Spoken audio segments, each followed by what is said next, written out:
Hey everyone, it's Mike Morford here, host of The Murder in My Family. I hope that everyone's holidays were great, and that your new year is off to a fantastic start so far. I'll be back on January 11th with an all-new episode of The Murder in My Family.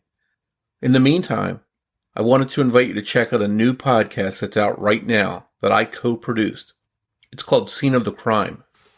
Scene of the Crime is a narrative-style true crime podcast that takes an in-depth look at one case per season and calls on experts, investigators, and people personally connected to the case to help tell the story accurately and with as much detail as possible. Season 1 of Scene of the Crime explores the February 2017 murders of Abby Williams and Libby German in Delphi, Indiana. You're about to hear a 5-minute preview of what's coming up in Season 1 of Scene of the Crime. After you listen to this preview, be sure to search for and subscribe to Scene of the Crime so you don't miss a single episode. You can find Scene of the Crime everywhere you listen to podcasts. I hope everyone will check it out, and we'll see you back here soon for another episode of The Murder in My Family. In Scene of the Crime Season 1, Delphi, we explore the February 2017 murders of Abigail Williams and Liberty German in Delphi, Indiana. It could have been any one of our kids. It could have been anyone at the bridge that day. If you haven't walked across the bridge, you don't understand, right? Yeah, like that bridge is scary. It is scary, and those railroad ties are rotted. That bridge scares me. So for somebody to be able to cross it, he's moving well enough that he has to know the bridge. He's done that before. I remember when I was down there, they were mapping out like how everybody was going to search, and they kind of put everybody into groups. They told us just to look for anything that was suspicious or that we thought might maybe something, and that we weren't supposed to touch anything, that we were just supposed to call out. As soon as I saw that, I knew something really bad happened. My biggest fear is that whoever did this would do it again. I don't want that to happen to another family, because I'm telling you, it's hell. Those girls loved each other. They were good friends. Neither one of them left each other's side. Both those girls are heroes. It's hard for me to believe anybody could do something so bizarre and horrible and not feel compelled to tell somebody about it. You'll hear from Abby and Libby's families, who share things from their perspective. Before the words came out, I knew this was not good. I had a feeling that it wasn't good. I wanted to be hopeful, but I think when they said the word bodies, it rushed into me and it told me they're not here anymore. I think Becky told me Libby is afraid of the dark was when I really got concerned that something wasn't right. People don't understand that our lives have turned 360 degrees and another 180. You know what I mean? It's hard to explain. We all got shocked into the regular world's reality. In the beginning, you had people acting like we took them out in the middle of nowhere and dropped them off on a trail, but the trails are what kids did. My biggest fear was that I was going to recognize that voice, and it was going to be somebody we knew. We watch the people around us, too, because we know that he's there somewhere.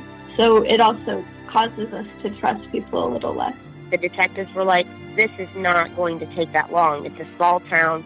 Somebody's going to say something, and this is all going to be over soon. People leave their doors unlocked, leave the keys in the car, garage doors open at night. That's just the way it was. Unfortunately, this changed all that. Derek takes it day by day. Him and Libby were close. They were a lot alike. They had their own little bond. Derek struggled. He was looking for them when the killer was probably there. That is devastating to him. And thinking, I couldn't save her. You'll also hear from experts trying to help us understand the case. Paul Holes, the renowned former detective and DNA expert whose work helped bring the alleged Golden State Killer, Joseph DeAngelo, to justice. Shortly after solving the Golden State Killer case, I did speak with an investigator that was involved with the Delphi murders. Colleen Fitzpatrick, the renowned forensic genealogist and one of the founders of the DNA Doe Project. Say, like, I meet you when we shake hands. We're out, somewhere at a store, and I haven't seen you in a while. We shake hands, give a hug, and, we talk a minute and go away. And then I go into a house, and it's shown that because we shook hands, when I touch that doorknob, your DNA might be on the doorknob. Dr. Catherine M. Brown, an expert in child abductions and murders. Child abduction murders in and of themselves are incredibly rare, but the abduction of 2 children at one time is even rarer. I've only seen a couple in my entire career. Then Carroll County Prosecutor Robert Ives. There is a lot of crime scene evidence. Some of it is somewhat odd. The crime scene was physically strange. There was no logical reason anybody would have known those girls would be there that day. You'll also hear from the people tasked with trying to identify the killer. Why Libby? Why Abby? Why Delphi? I say that because this is a classic example and a clear example that evil lives amongst us.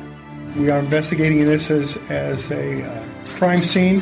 We suspect foul play. There's a likelihood that he has either done this before or will do it again. A person with no conscience, a sociopath. We do have some new information for you today. It's in the form of an audio file from the cell phone that Liberty German had with her at the time. Guys.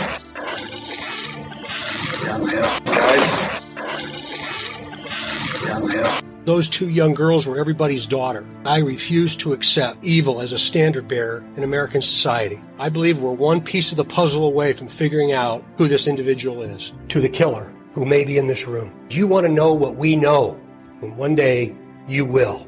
Scene of the Crime, Season 1, Episode 1, will debut on January 2nd, 2020. Be sure to subscribe to Scene of the Crime wherever you listen to podcasts so you don't miss an episode.